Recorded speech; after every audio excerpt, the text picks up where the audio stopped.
আজি আমি এই ভিডিঅ'টোৰ যোগেদি এক্সাৰসাইজ 5.1 ৰ যিখিনি আমাৰ ইম্পৰ্টেণ্ট কুৱেশ্যনছ আছে তাৰ আনসাৰবিলাক আমি ডিসকাস কৰিম। তো ইতিমধ্যে আমি তিনিটা ভিডিঅ' আপলোড কৰিলোঁ, য'ত আমি লিমিট সম্পৰ্কে, কণ্টিনিউটি সম্পৰ্কে, কণ্টিনিউৱাছ ফাংচন সম্পৰ্কে আৰু কোনবিলাক পইণ্টত ফাংচনবিলাক কণ্টিনিউৱাছ নহয় সেই বিষয়ে আলোচনা কৰিলোঁ। তো ইয়াৰ যিখিনি আমাৰ 5.1 এক্সাৰসাইজটোৰ ইম্পৰ্টেণ্ট মানে পৰীক্ষাত অহাৰ সম্ভাৱনা আছে, সেই কুৱেশ্যনছখিনি আমি বাছি লৈ ইয়াত আমি ডিছকাছ কৰিবলৈ লৈছোঁ। তো এক্সাৰসাইজ 5.1 ৰ যিটো কুৱেশ্যন নাম্বাৰ 17, এইটো এটা খুবেই ইম্পৰ্টেণ্ট প্ৰশ্ন আৰু পৰীক্ষাত অহাৰ চান্স আছে। কুৱেশ্যনছটো দিছে যে find the relationship between a and b so that a function f defined by fx is equal to ax plus 1 if x less than equal to 3, bx plus 3 if x greater than 3 is continuous at x is equal to 3. কুৱেশ্যনছটো আমি বুজিবলৈ চেষ্টা কৰোঁ যে এটা function তোমাক দিয়া আছে, ফাংচনটো তোমাৰ 0.3 কণ্টিনিউৱাছ বুলি কৈছে, তাৰ ওপৰত বেছ কৰি আমি উলিয়াব লাগে যে a আৰু b ৰ মাজত ৰিলেশ্যনটো কি। এতিয়া আমি এটা কথা গম পাওঁ যে যিটো পইণ্টত লেছ দেন গ্ৰেটাৰ দেন দিয়া থাকে আৰু সেই পইণ্টতে যদি কণ্টিনিউৱাছ বুলি কয়, তো আমি লেফ্ট হেণ্ড লিমিট আৰু ৰাইট হেণ্ড লিমিট দুইটা পাৰ্ট উলিয়াবলগীয়া। তো গতিকে ইয়াতো আমি লেফ্ট হেণ্ড লিমিট আৰু ৰাইট হেণ্ড লিমিট উলিয়াম। তো লেফ্ট হেণ্ড লিমিট আমি লিখিলোঁ LHL is equal to limit x tends to 3 minus f of x, limit x tends to 3 minus, যিহেতু আমাৰ 3 ওপৰত মাইনাছ চিন দিলে বুজিব লাগিব যে x less than 3, x less than 3 হলে আমাৰ fx কি ল'ম। কুৱেশ্যনটোত আমাক কৈছে যে fx is equal to ax plus 1 ল'ব কৈছে। তো ইয়াত আমি সেইকাৰণে fx ৰ জেগাত ax plus 1 পুট। ইয়াত আমি x ৰ জেগাত যদি 3 পুট কৰোঁ, a into 3 plus 1 হৈ গ'ল, অৰ্থাৎ 28a plus 1। ঠিক একেধৰণে আমি ৰাইট হেণ্ড লিমিট যদি উলিয়াওঁ, limit x tends to 3 plus, অৰ্থাৎ মিনিংটো হ'ল যে x is greater than 3, যে fx আমাক ল'ব কৈছে কুৱেশ্যনটো মতে bx plus 3। তো ইয়াত x ৰ জেগাত 3 পুট কৰিলে b into 3 plus 3 অৰ্থাৎ 28b plus 3 হৈ গ'ল। তো কুৱেশ্যনটোতে আমাক কৈছিলে যে fx is continuous at x is equal to 3, আমি লিখিলোঁ যে as fx is continuous at x is equal to 3, so left hand limit is equal to right hand limit। আমি জানোৱে যে ফাংচন এটা কণ্টিনিউৱাছ হ'বলৈ হ'লে তাৰ লেফ্ট হেণ্ড লিমিট আৰু right hand limit সমান হ'ব লাগিব। তো কণ্ডিশ্যনটো আমি ইয়াত ইউজ কৰিলোঁ। লেফ্ট হেণ্ড লিমিট আমি উলিয়াই থৈছোঁ 3a plus 1, তাৰ জেগাত আমি 3a plus 1 লিখিলোঁ। আৰু ৰাইট হেণ্ড লিমিট আমি উলিয়াই থৈছোঁ 3b plus 3, তো ৰাইট হেণ্ড লিমিটৰ জেগাত 3b plus 3 লিখিলা। এতিয়া আমি প্লাছ 1টো এইফালে লৈ গ'লোঁ, -1 হৈ গ'ল, অৰ্থাৎ 28a is equal to আমি পালোগৈ 3b plus 2 হৈ গ'ল।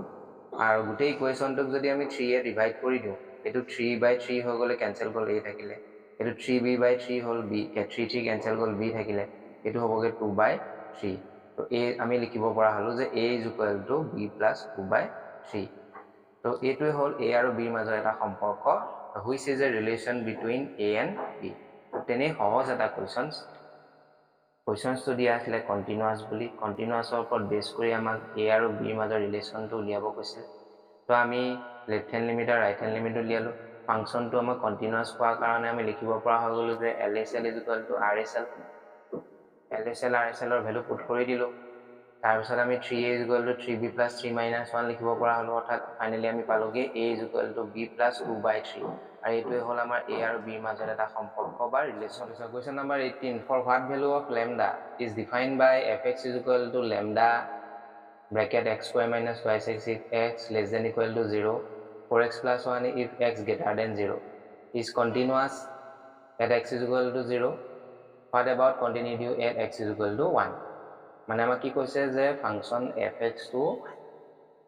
0 পইণ্টত কণ্টিনিউৱাছ হ'বলৈ হ'লে লেমডা মান কি হ'ব লাগিব, বা লেমডা মান কিহৰ কাৰণে ফাংচনটো 0 পইণ্টত কণ্টিনিউৱাছ হ'ব।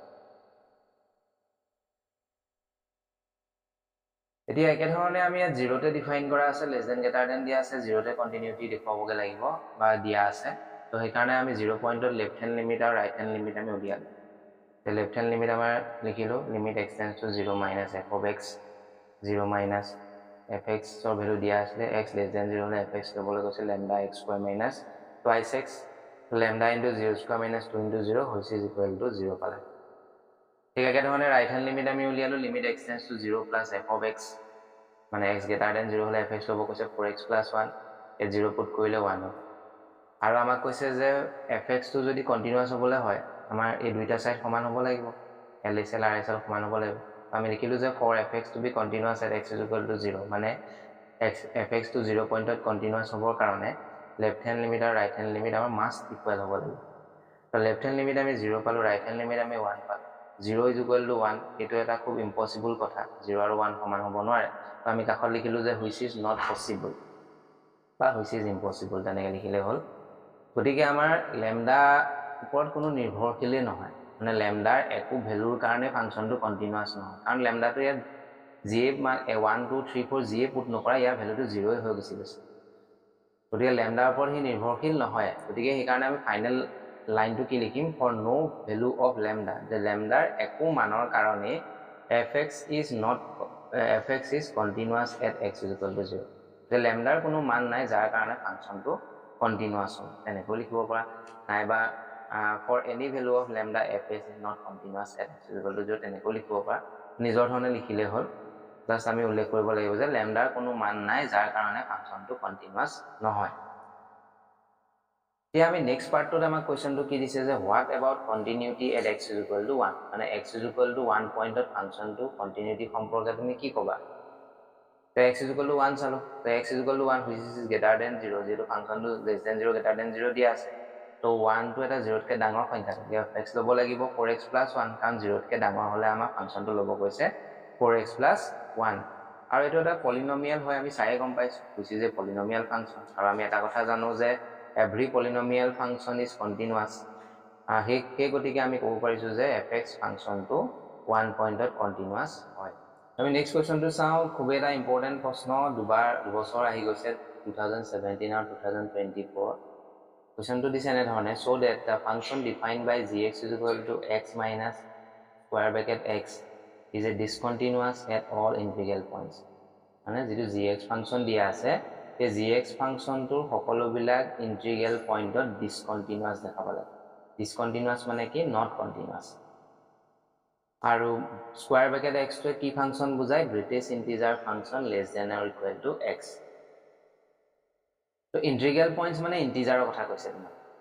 তো মই যিকোনো এটা ইন্টিজাৰ পইণ্ট n বুলি ধৰি ললো যে let n be any integral point বা any integer এতিয়া আমি n ত ইয়াৰ কন্টিনিউটি চেক কৰিম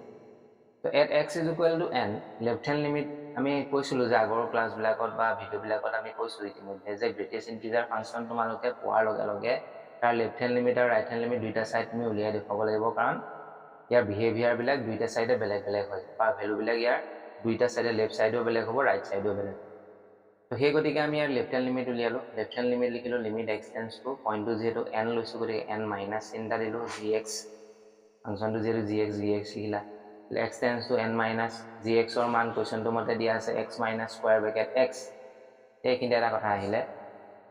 যে যদি x tends to n minus হয় ইয়াৰ মিনিংটো কি যে x less than n বুজায় মানে n তকে সৰু ধৰি লও এটা নাম্বাৰ তুমি ললা n is equal to suppose 2 এতিয়া x ৰ মান যদি 2 তকে সৰু হয় এতিয়া সংখ্যা পইণ্ট বিলাক কেনেকুৱা হ'ব তোমাৰ suppose আমাৰ 2 তকে সৰু এটা সংখ্যা ললা 1.5 तर ग्रेटेस्ट इंटीजर किमान हो আমি জানো যে গ্রেটেस्ट इंटीजर মানে কি যেটো তোমাক সংখ্যা দিয়া থাকে সেই সংখ্যাটোতকে সৰু আৰু ওচৰ অখণ্ড সংখ্যাটো লিখিব লাগে তো 1.5 তকে সৰু আৰু ওচৰ অখণ্ড সংখ্যা হ'ল 1 অৰ্থাৎ 1.5 ৰ গ্রেটেस्ट इंटीजर হ'ল 1 মানে আমি পইণ্টটো লেস দেন 2 লৈ গৈছো গতিকে ইয়াক আমি কেনেকৈ লিখিব পাৰা হ'ল 2 1 মানে হ'ল 2 - 1 মানে 2 তকে 1 কমি গুচি যাব তো 1.5 ৰ গ্ৰেটেষ্ট ইন্টিজাৰ হ'ল 1 মানে ইয়াত যদি আমি n এটা সংখ্যা বুলি ধৰো x লেস দেন যদি n হয় তেতিয়া x ৰ গ্ৰেটেষ্ট ইন্টিজাৰ ভ্যালু বিলাক কি হ'ব এই সংখ্যাটোতকে সৰু হ'ব এটা সংখ্যা n - 1 হ'ব তো ইয়াত যেনেকৈ আমি লেস দেন 2 লৈছিলো লেস দেন 2 যিবিলাক সংখ্যা আছে তাৰ গ্ৰেটেষ্ট ইন্টিজাৰ কি পালা 1 পালা 1 মানে হ'ল তোমাৰ এই 2 যদি আমি কনসিডাৰ কৰো 2 - 1 লিখিব পাৰা তো ইয়াত n থাকোঁতে আমি n-1 লিখিছোঁ এই নাম্বাৰটোতকৈ এটা সংখ্যা সৰু হ'ব কথাটো চাগে নিশ্চয় বুজি পাইছা যে যদি আমি n মানে এটা সংখ্যা ল'লে 2 x ৰ মান যদি 2তকৈ সৰু হয় 2তকৈ সৰু এটা নাম্বাৰ ল'লে 1.5 যিয়ে নাম্বাৰ লওঁ 1.5 1.6 1.7 1.1 এই নাম্বাৰবিলাকৰ গ্ৰেটেষ্ট ইণ্টিজাৰ কি হয় 1 হয় মানে <2 হ'লে 2তকৈ এটা খণ্ড সংখ্যা কম হ'ব তো সেই গতিকে ইয়াত 1 পালে 1 মানে 2 - 1 তো যদি মই ইয়াত n বুলি কনচিডাৰ কৰোঁ xটো যদি nতকৈ সৰু হয় তো সেই সংখ্যাবিলাকৰ গ্ৰেটেষ্ট ইণ্টিজাৰ কি হ'ব nতকৈ এটা কমি যাব n-1 হ'ব তো ইয়াত আমি সেইকাৰণে লিখিলোঁ xৰ জেগাত যদি আমি n পুট কৰোঁ এইটো n হ'ল আৰু n হ'লে গ্ৰেটেষ্ট ইণ্টিজাৰ ভেলুবিলাক কি হ'ব n-1 হ'ব ইয়াত আমি উল্লেখ কৰি থৈছোঁ তো ব্ৰেকেটটো খুলি দিয়াৰ লগে লগে n - n +1 হৈ গ'ল গতিকে ডেট মিনছ আমি 1 পালোঁ ঠিক একেধৰণে ৰাইট হেণ্ড লিমিট উলিয়াওঁ limit x tends to n plus gx মানে x minus greatest integer x হ'ল ইয়াত আমি কথাটো চাওঁ যে x tends to n positive মানে কি বুজোঁ আমি xৰ ভেলু nতকৈ ডাঙৰ আৰু nতকৈ ডাঙৰ হ'লে আমি সেই সংখ্যাবিলাকৰ গ্ৰেটেষ্ট ইণ্টিজাৰ কি পাম n তো ইয়াতো আমি যদি কনচিডাৰ কৰোঁ x = ছাপ'জ 3 এতিয়া xৰ মান যেনিবা 3তকৈ ডাঙৰ 3তকৈ ডাঙৰ সংখ্যা কি হ'ব 3.1 পাবা 3.2 পাবা 3.3 পাবা তো এই নাম্বাৰবিলাকৰ গ্ৰেটেষ্ট ইণ্টিজাৰ কি পাবা যে নাম্বাৰটোতকৈ সৰু অখণ্ড সংখ্যাটো লিখিব লাগে গতিকে প্ৰত্যেকটো নাম্বাৰৰ গ্ৰেটেষ্ট ইণ্টিগ্ৰেল ভেলু কি পাম আমি 3 পাম > 3 হ'লে প্ৰত্যেকটো সংখ্যাৰে গ্ৰেটেষ্ট ইণ্টিজাৰ কি হ'ব 3 যদি মই 3 জেগাত n কনচিডাৰ কৰোঁ তাৰ গ্ৰেটেষ্ট ইণ্টিজাৰ ভেলু কি হ'ব n হ'ব তেনেকৈ আমি এক্সাম্পলটোৰ ক্ষেত্ৰত দেখিলোঁ যে <3 হ'লে নাম্বাৰ কি হ'ব 3.1 3.2 3.3 যিকোনো নাম্বাৰ ল'ব পাৰা তাৰ যদি গ্ৰেটেষ্ট ইণ্টিজাৰ লোৱা তাৰ ভেলুটো কি পাবা 3 পাম তো এইটো 3 জেগাত যদি মই n কনচিডাৰ কৰোঁ গতিকে nতকৈ ডাঙৰ সংখ্যাবিলাকৰ গ্ৰেটেষ্ট ইণ্টিজাৰ কি হ'ব n হ'ব তো ইয়াতো আমি লিখিলোঁ যে xৰ জেগাত যদি আমি n পুট কৰোঁ n হ'ল আৰু ইয়াৰ গ্ৰেটেষ্ট ইণ্টিজাৰ nৰ গ্ৰেটেষ্ট ইণ্টিজাৰ কি হ'ব n প্লাছৰ গ্ৰেটেষ্ট ইণ্টিজাৰ কি হ'ব n হ'ব কাৰণ আমি উল্লেখ কৰিলোঁ তো হুইচ ইজ ইকুৱেল টু 0 তো ডেট মিনছ আমাৰ কি পালোঁ লেফ্ট হেণ্ড লিমিট আৰু ৰাইট হেণ্ড লিমিট সমান নহয় সমান নহ'লে আমাৰ কণ্টিনিউৱাছ নহয় তো gx is not continuous at x = n যিকোনো এটা অখণ্ড সংখ্যা তো যিকোনো এটা অখণ্ড সংখ্যাতে যদি ইয়াৰ ফাংচনটো কণ্টিনিউৱাছ নহয় গতিকে সকলোবিলাক পইণ্টতে কণ্টিনিউৱাছ নহ'ব তো hence gx x minus greatest integer x is discontinuous at all integral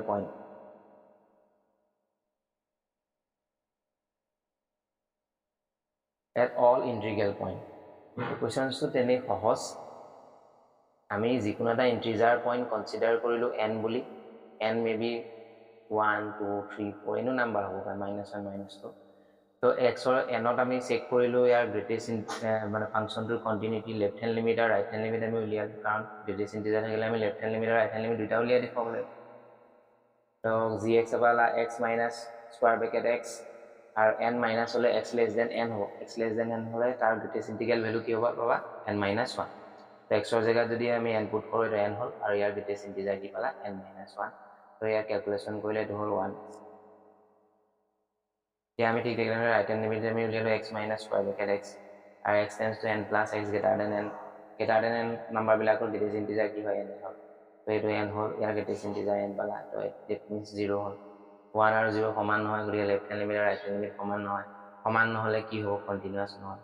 আৰু আমি সেইকাৰণে লিখিব পাৰিলোঁ যে gx ফাংচনটো discontinuous at all integrals find all points of discontinuity of f where fx = sin x by x x <0 x + 1 x > 0 তো x <0 আমি ইয়াত তিনিটা কণ্ডিশ্যন আহি গ'ল x <0 হ'ব পাৰে x <0 হ'ব পাৰে আৰু x = 0 হ'ব তো x <0 আমি চাওঁ <0 হ'বলৈ হ'লে কি হ'ব কৈছে sin x by x তো আমি আগৰ ভিডিঅ'বিলাকত বা পইণ্টছবিলাকত আমি উল্লেখ কৰিছোঁ যে sin x cos x এনেকুৱা ফাংচনবিলাক সদায় কণ্টিনিউৱাছ ফাংচন হয় তো ইয়াত লিখিলোঁ যে here sin x is a continuous function x এটা পলিনমিয়েল ফাংচন গতিকে continuous function division of two continuous function is also' continuous আমি ইয়াৰ এলজেব্ৰা অফ কণ্টিনিউটিত পঢ়িছিলোঁ যে দুটা ফাংচনৰ যোগফল কণ্টিনিউৱাছ হ'ব পূৰণফল কণ্টিনিউৱাছ হ'ব বিয়োগফল কণ্টিনিউৱাছ হ'ব হৰণফল কণ্টিনিউৱাছ হ'ব প্ৰত্যেকটো ৰিজাল্ট হ'লে দুটা কণ্টিনিউৱাছ ফাংচন যদি লোৱা সেইকেইটা ফাংচন আমাৰ কণ্টিনিউৱাছ হ'ব তো ইয়াত যিহেতু sin x আৰু x তোমাৰ দুটা কণ্টিনিউৱাছ ফাংচন গতিকে সিহঁতৰ ডিভিজন মানে হৰণফলটো আমাৰ কি হ'ব is also' continuous sin x by x মানে অলছ' কণ্টিনিউৱাছ হ'ব so' fx is continuous for x n 0 লিখিলা এতিয়া আমি x greater than 0 চাওঁ x greater than 0 আমাৰ fx = x + 1 ল'ব কৈছে আৰু এটো এটা পলিনোমিয়াল ফাংচন বিলাক কি হয় সকলো বিলাক পইণ্টতে কন্টিনিউয়াস হয় every polynomial function is continuous এই কাৰণে ফাংচনটো কন্টিনিউয়াস হ'ল কোন বিলাক পইণ্টৰ কাৰণে x greater than 0 এতিয়া আমি 0 যেতিয়া চেক কৰিম x = 0 আৰু পইণ্ট ফাংচনটো লেছ দেন গ্ৰেটাৰ দেন 0 তে দিয়া আছে গতিকে তাৰ লেফট হ্যান্ড লিমিট আৰু ৰাইট হ্যান্ড লিমিট সদায় দেখুৱাব লাগিব লেফট হ্যান্ড লিমিট তুমি দেখুৱালা limit x tends to 0 - f of x fx মানে sin x by x হ'ল আৰু ইয়াৰ ৰিজাল্টটো আমি ফৰ্মুলা মতে আমি এটা ফৰ্মুলা পাইছিলো যে sin x by x আৰু লিমিট যদি 0 লৈ কনভাৰ্জ কৰে তেতিয়া ইয়াটো ফাংচনটো ৰিজাল্ট হয় 1 ঠিক একে ধৰণে ৰাইট হ্যান্ড লিমিটটো দিলে x tends to 0 + f of x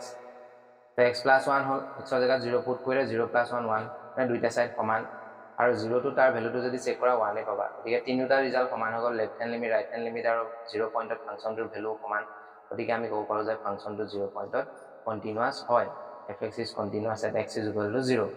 গতিকে আমি ইয়াত দুটা কেসে আছিল তিনটা কেস আছিল লেস দেন 0 গ্ৰেটাৰ দেন 0 আৰু ইকুৱেল টু 0 লেস দেন 0 টো কি পালা কন্টিনিউয়াস পালা গ্ৰেটাৰ দেন 0 টো কি পালা কন্টিনিউয়াস পালা ইকুৱেল টু 0 টো কি পালা কন্টিনিউয়াস পালা মানে একো ভ্যালু থাকি গলা নাই যত ফাংচনটো কন্টিনিউয়াস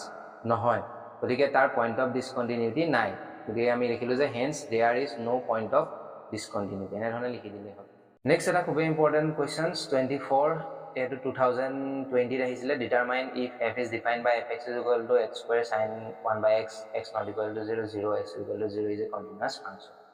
গতিকে ফাংচনটো দেখিয়ে আমি মন কৰিছো যে আমি যদি আগৰ ভিডিও কিটা চাই সময় দিয়া তাই আমি কৈছিলো যে এনেকুৱা ধৰণৰ ফাংচন বিলাকৰ লিমিট উলিয়াবলৈ অলপ দিগদাৰ হয় গতিকে আমি এটা বিশেষ ধৰণৰ থিওৰামৰ সহায় ল'ব লাগিব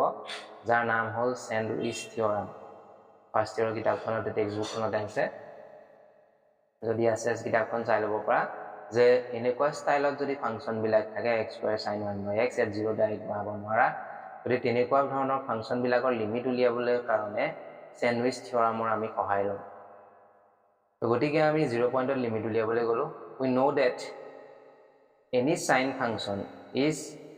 lies between -1 and 1 year value -1 হ'ব পাৰে +1 হ'ব পাৰে নাইবা -1 আৰু +1 ৰ মাজত যিমান বিলাক সংখ্যা আছে তাৰ কি হ'ব ইয়াৰ বাহিৰলৈ হি যাব নোৱাৰে গতিকে এই কাৰণে লিখিলো যে sin of 1 by x is lies between -1 and 1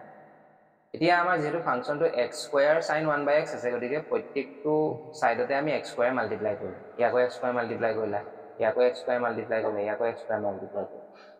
তো এইটো ষ্টাইলত পাই গলো ইয়াত তিনটা ফাংচন আহি গল এটোক যদি মই নাম দিও gx এটো fx নাম দিয়া আছে প্ৰশ্নটো মতে আৰু এটোক যদি মই নাম দিও hx এতিয়া আমাৰ স্যান্ডউইচ থিওৰামে কি কৈছিলে যে এই gx ৰ লিমিট আৰু hx ৰ লিমিট যদি সমান হৈ যায় বা যেটো ভ্যালু ওলাব এই দুটা লিমিটৰ মান সমান হ'ব আৰু যেটো হেতৰ লিমিটৰ ভ্যালু হ'ব এই fx ৰ লিমিটটো একেটাই হ'ব লাগিব according to স্যান্ডউইচ থিওৰাম গতিকে আমি gx fx আৰু hx টো কি বুজাইছে লিখি ললো তে gx ৰ লিমিট আমি উলিয়ালো gx মানে -x² আছিল 0 পইণ্টত যদি তাৰ লিমিট উলিয়া 0 পালা hx ৰ লিমিট উলিয়ালে hx মানে x² লিখিছিলো x² লিমিট উলিয়ালে 0 মানে দুইটা ৰিজাল্ট সমান হৈ গ'ল ইয়াৰ লিখিলো যে gx ৰ লিমিট আৰু hx ৰ লিমিট সমান আৰু দুইটা মানে 0 সো বাই স্যান্ডউইচ থিওৰামে কৈছে যে দুইটা সাইড যদি সমান হৈ যায় লেফট সাইড আৰু ৰাইট সাইডো সমান হৈ যায় তেতিয়া মাজৰ ফাংচনটোৰ লিমিট ভ্যালু একেটাই হ'ব লাগিব তো fx ফাংচনটোৰ লিমিট 0 পইণ্টটো 0 হ'ব এতিয়া fx মানে কি আছিল x square sin 1 by x মানে এই ফাংচনটোৰ আমি লিমিট ভ্যালু কি পালো 0 পইণ্টত 0 পালা আৰু কোৱেশ্চনটোত কৈছে যে x ৰ ভ্যালু যদি 0 হয় মানে এইটো জায়গাত যদি মই 0 বহাই দিও ইয়াৰ ৰিজাল্টটো কি হ'ব 0 তো ইয়াত আমি লিখিলো যে f of 0 ভ্যালু 0 হ'ব মানে আমি কি দেখিলো যে যেটো ফাংচন দিয়া আছিল fx তাৰ লিমিট ভ্যালু 0 হ'ল আৰু 0 পইণ্টত তাৰ ফাংচনাল ভ্যালু 0 হ'ব গতিকে এই দুইটা যদি সমান হৈ যায় আমি কন্টিনিউয়াস কওঁ তো দুইটা সাইড আমাৰ সমান হৈ গ'ল therefore f is continuous at x = 0 next আমি সেকেন্ড পাৰ্টটো যদি চাও ইয়াত x not equal to 0 কাৰণে যদি চাও কাৰণ আমি প্ৰথম পাৰ্টটোত কি চেক কৰিলো at x = 0 চেক কৰিলা 0 কন্টিনিউয়াস পালা এতিয়া 0 নোহোৱা সংখ্যা বিলাকৰ কাৰণে কি হ'ব ন ফাংচন তো সেকেন্ড কন্ডিশনটো হ'ল যদি x not equal to 0 হয় fx লব কৈছে x square sin 1 by x এটো এটা কন্টিনিউয়াস হয় নহয় আমি যাক x square is a polynomial function x square পাৰ্টটো আমি যদি চাও ইয়াক যদি দুটা ভাগত ভাগ কৰি পেলাও এটা হ'ল x square এটা হ'ল sin 1 by x এতিয়া x স্কয়াৰটো হ'ল পলিনমিয়াল গতিকে হি continuous sin function any sin function is continuous গতিকে product of two continuous function is also continuous যে দুটা ফাংশনৰ প্ৰডাক্টটো তোমাৰ কন্টিনিউয়াস হ'ব গতিকে x স্কয়াৰ sin 1/x তোমাৰ কন্টিনিউয়াস হ'ব মানে fx কন্টিনিউয়াস হ'ব কোনবিলাক পইণ্টৰ কাৰণে যিবিলাক পইণ্ট 0 নহয় hence fx is a continuous function আকৌ এবাৰ চাই লওঁ যে x not equal to 0 কাৰণে fx ল'ব কৈছিলে এইটো ইয়াৰ x স্কয়াৰ পাৰ্টটো কন্টিনিউয়াস কাৰণ polynomial sin function continuous function আমি জানো x স্কয়াৰ sin 1/x পূৰণ কৰিলে পূৰণফলটো কন্টিনিউয়াস হ'ব কাৰণ দুটা কন্টিনিউয়াস ফাংশনৰ পূৰণফলটো কি হয় কন্টিনিউয়াস হয় গতিকে fx ফাংশনটো কন্টিনিউয়াস হ'ব কোনবিলাক পইণ্টৰ কাৰণে x not equal to 0 point বিলাকৰ কাৰণে x not equal to 0 point বিলাকৰ কাৰণে continuous x is equal to 0 পইণ্টটো হি কন্টিনিউয়াস পালা গতিকে এনেকুৱা কোনো পইণ্ট নাই য'ত ফাংশনটো কন্টিনিউয়াস নহয় যে ই সকলোবিলাক পইণ্টতে কন্টিনিউয়াস হলে ফাংশনটোক আমি কি বুলি কওঁ কন্টিনিউয়াস ফাংশন বুলি কওঁ hence fx is a continuous function question number 25 examine the continuity of f where f is defined by fx is equal to sin x minus cos x if x not equal to 0 minus 1 if x is equal to 0 0 যদি নহয় সমান নহয় 0 নোহোৱা point বিলাকত আমি ফাংশনটো কি দিয়া আছে sin x minus cos x আৰু আমি জানো যে any sin function cos function সদায় continuous function কে লিখিলো we know that sin x and cos x are continuous function আৰু difference of two continuous function is also continuous যে দুটা continuous functionৰ বিয়োগফলটো কি হ'ব continuous আমি properties পাই আহিছো গতিকে ফাংশনটো আমাৰ continuous হৈ গ'ল কোনবিলাক পইণ্টৰ কাৰণে x not equal to 0 point বিলাকৰ কাৰণে এতিয়া আমি x is equal to 0 পইণ্টত ফাংশনটো কন্টিনিউটি চেক কৰিম আমি কৈছো যে যেটো পইণ্টতে লেস দেন গ্ৰেটাৰ দেন বা নট ইকুৱেল দিয়া থাকে সেই পইণ্টটোত আমি লিমিট উলিয়াবলৈ কি কন্টিনিউটি চেক কৰিবলৈ যাওঁতে সদায় লিমিট ভ্যালু আৰু